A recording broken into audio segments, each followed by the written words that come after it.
रवि अपनी भाभी कविता और उनकी सहेली निशा की सारी दलीलों को नजरअंदाज करते हुए शादी न करने की जिद पर कायम रहा। मानवी से जुड़ी यादों के कारण अब किसी लड़की की तरफ देखने का मेरा मन नहीं करता। शादी न करने का मुख्य कारण दोहराते हुए रवि का गला भर आया था। पर मानवी तो अब जिंदा नहीं है। निशा ने उत्तेजित लहजे में उसे याद दिलाया। जिंदगी में हुए किसी एक हादसे के कारण इंसान को अपनी जीवन धारा को रोक नहीं देना चाहिए। मैं मानवी की यादों के सहारे सारा जीवन गुजारने का फैसला कर चुका हूं निशा भाभी। कविता ने एकाएक नियंत्रण खो दिया और गुस्से से भरी आवाज में अपनी सहेली से कहा, निशा, इन जनाब के साथ मगज मारने से कोई फायदा नहीं। अच्छा ही है कि ये शादी करने से इनकार कर रहे हैं। इन जैसे जिद्दी और नासमझ इंसान के साथ शादी करके कोई भी लड़की कभी खुश नहीं रह पाएगी। अब तक खामोश बैठी निशा की छोटी बहन नीरजा एकाएक भावुक लहजे में बोल पड़ी, ऐसा मत कहो कविता दीदी। इन जैसे संवेदनशील इंसान की जीवन संगिनी बनकर कोई भी लड़की खुद पर गर्व महसूस करेगी। निशा और कविता को उसका शर्माते लजाते अंदाज में अपनी बात कहने का ये ढंग हैरान कर गया। रवि भी उसके चेहरे को उलझन भरे अंदाज में पढ़ने की कोशिश कर रहा था। नीरजा, तुम तो मानवी से जुड़ी सारी कहानी अच्छी तरह जानती हो। अगर तुम्हारे लिए इसका रिश्ता आए तो क्या तुम हाँ कह दोगी? कुछ देर की खामोशी के बाद कविता ने मजाकिया लहजे में नीरजा से ये सवाल पूछ ही लिया। मैं तो फौरन हाँ कह दूंगी। नीरजा ने भावुक लहजे में ऐसा जवाब दिया तो तीनों को ये बात एकदम समझ आ गई कि वो रवि को मन ही मन प्यार करने लगी है। कविता ने इस बार संजीदा होकर अगला सवाल पूछा, ये तो बता कि तूने ऐसा क्या खास गुण देख लिया रवि में जो इसे अपना दिल दे बैठी है? नीरजा भावुक लहजे में बोली, कुछ दिन पहले जब दीदी के बेटे मोहित की तबीयत खराब हुई तो इनसे उसकी पीड़ा नहीं देखी गई थी। सबके रोकने के बावजूद ये ही उसे फौरन अस्पताल ले गए थे। भाभी, आप या दीदी वक्त बेवक्त इन्हें कुछ भी काम बताओ, ये उसे करने में बिल्कुल भी नानुकुर नहीं करते। गुस्सा तो जैसे इनके स्वभाव में है ही नहीं, सबसे हंसकर मिलते हैं। मैंने इन्हें गरीब लोगों से भी हमेशा प्यार और इज्जत के साथ पेश आते देखा है। इनकी तो जितनी तारीफ की जाए कम है। रवि ने माथे पर बल डालकर कहा, ऐसी बातें सोचने का कोई फायदा नहीं, क्योंकि मुझे तो कभी शादी ही नहीं करनी है। इस मामले में मेरा अपने दिल पर कोई नियंत्रण नहीं रहा है। नीरजा ने शर्माते हुए जवाब दिया, तुम पागल हो क्या? क्यों इन सब की हंसी का पात्र बन रही हो? आप जैसा संवेदनशील और नेक दिल जीवन साथी मुझे ढूंढने पर भी नहीं मिलेगा। वो अपनी धुन में बोली, मानो उसने रवि की बात सुनी ही ना हो। रवि को बिल्कुल नहीं सूझा कि वो नीरजा से आगे क्या कहे। उसे यूं बेबस देख निशा और कविता खुलकर मुस्कुराए जा रही थी। निशा, मुझे तो तेरी छोटी बहन को अपनी देवरानी बनाने में कोई ऐतराज नहीं है। भाभी प्लीज, हम अभी आए। ऐसा कहकर रवि ने नीरजा का हाथ पकड़ा और उसे उनके बीच से उठाकर बाहर लॉन में ले आया। तुम सबके सामने ऐसी पागलपन वाली बातें करके अपना और मेरा मजाक मत उड़वाओ। रवि नाराज नजर आ रहा था। आप इस दुनिया को छोड़कर जा चुकी मानवी के अलावा किसी और लड़की से प्रेम नहीं करते हो ना? नीरजा एकदम संजीदा हो गई। नहीं तो मुझसे शादी कर लो। तुम मेरी मजबूरी समझो प्लीज। मैं मानवी को प्यार करता था, करता हूँ और करता रहूंगा। मुझे बिल्कुल आपके जैसा ही जीवन साथी चाहिए। अपनी मृत प्रेमिका के प्रति आप अगर इतने वफादार हो तो यकीनन मेरे प्यार के प्रति भी पूरी तरह से ईमानदार और वफादार रहोगे। मैं मानवी से कभी बेवफाई नहीं करूंगा। नाराजगी भरे अंदाज में उठकर रवि अपने घर की तरफ चल पड़ा। और मेरा दिल कह रहा है कि हमारी शादी जरूर होकर रहेगी। नीरजा की इस घोषणा का कोई जवाब देने के लिए रवि रुका नहीं था। रवि का दिल जीतने की कोशिशें नीरजा ने उसी दिन से बड़े उत्साह के साथ शुरू कर दी। पड़ोस में घर होने के कारण वो सुबह शाम खूब सज धज कर रवि से मिलने पहुंच जाती। मैं कैसी लग रही हूँ? रवि के सामने आते ही वो उससे ये सवाल तब तक पूछती रहती जब तक कि वो उसकी तारीफ नहीं कर देता। अपने फोन के कैमरे से वो रवि के हर किसी के साथ खूब फोटो खींचती। उसका हर काम भाग भाग कर खुद करती। उसके साथ ज्यादा से ज्यादा समय बिताने के लिए वो अक्सर रात का खाना उसी के घर खाने लगी थी।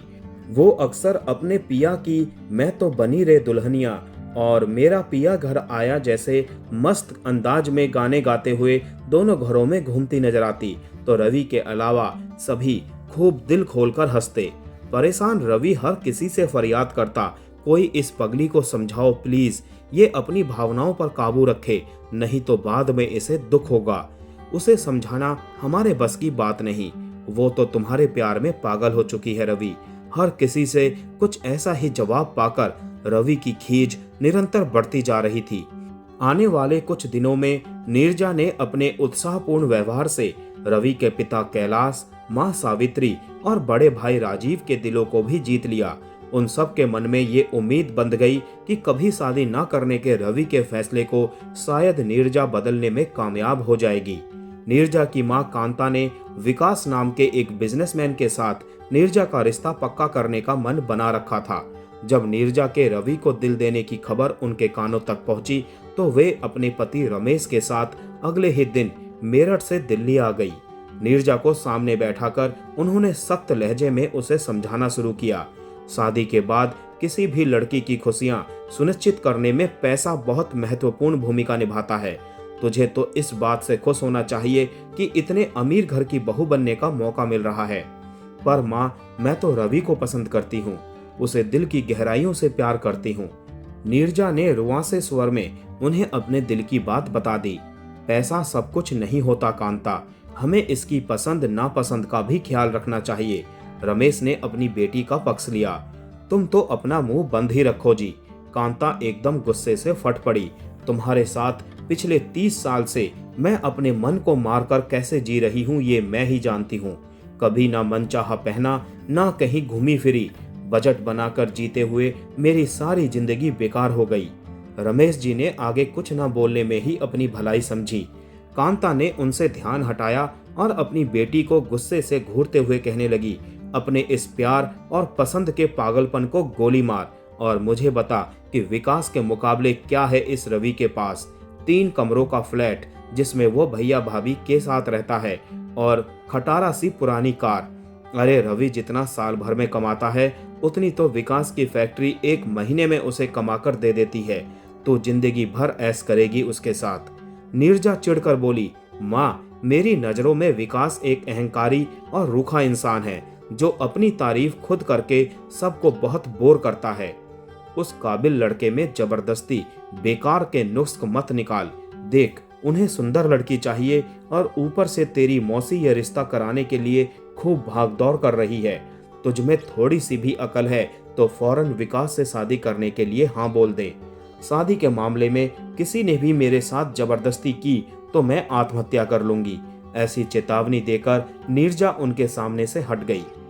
कुछ देर तक अपनी बेटी को कोसने के बाद कांता ने नीरजा पर दबाव बढ़ाने के लिए विकास को फौरन अगले दिन सुबह मेरठ से दिल्ली आने का हुक्म फोन करके सुना दिया।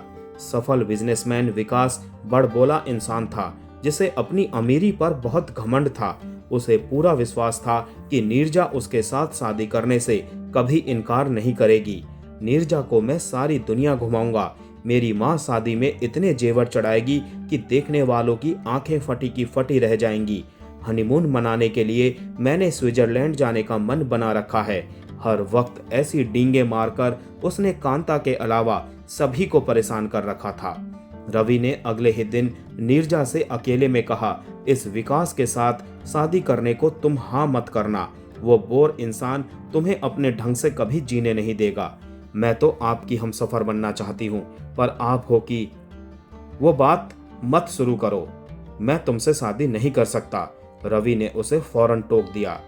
आप मेरी आंखों में देखो और बताओ कि वहां आपको अपने लिए गहरा प्यार दिखाई दे रहा है या नहीं। नीरजा एकदम से रवि के बहुत करीब आ गई थी। वो सब तो ठीक है, पर मानवी के साथ आपने सच्चा प्यार किया, पर अब वो इस दुनिया में नहीं है। उसकी यादों से जुड़े रहकर मेरे सच्चे प्रेम को अपने दिल में जगह ना देने का फैसला करना कहाँ की समझदारी है। नीरजा का गला एकदम से भर आया। मैं मजबूर हूँ तो मैं भी मजबूर हूँ। अगर आपने हाँ नहीं की तो मैं परसों शाम को होने वाली अपनी जन्मदिन पार्टी में विकास के साथ शादी करने को हाँ जरूर कह दूंगी। नीरजा ने अपना फैसला सुनाने के बाद भावुक अंदाज में उसका हाथ चूमा और अपने कमरे की तरफ चली गई। उस शाम को विकास के वापस मेरठ लौटने से पहले नीरजा ने सबके सामने उससे कहा, मैं शादी को लेकर अपनी पक्की हाँ या ना आपको 2 दिन के अंदर जरूर बता दूंगी। नीरजा की इस घोषणा के बाद सभी रवि की तरफ आशा भरी नजरों से देखने लगे। उसके गुस्से से डरकर कोई कुछ कह तो नहीं रहा था, पर उन सब की खामोशी भी रवि के ऊपर नीरजा से शादी के लिए हाँ कहने को जबरदस्त दबाव बना रही थी। नीरजा की आशा के विपरीत रवि ने शादी को लेकर कोई बात नहीं की। वो तो अपने घर से सुबह से देर रात तक के लिए 2 दिन ऐसा गायब रहा कि उन दोनों की अगली मुलाकात उसकी जन्मदिन पार्टी में ही हुई।